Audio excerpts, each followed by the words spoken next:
超坑影集怪奇物語，飾演警長爆紅的49歲大衛哈伯 David Harbour 和歌手老婆莉莉艾倫 Lily Allen 結婚5年，但卻始終背住他和一名服裝設計師外遇，談姐弟戀3年，甚至在拍怪奇物語時有空檔，不是見老婆，而是要和小三約會。根據英國每日郵報報道，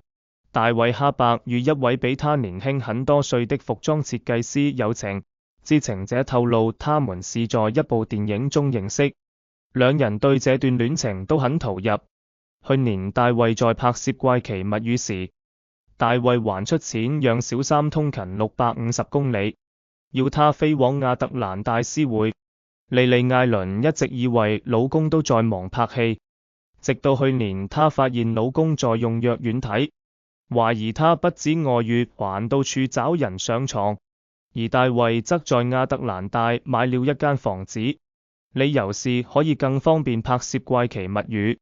兩人於是分居，並已經在去年底分手，離婚只差一個手續。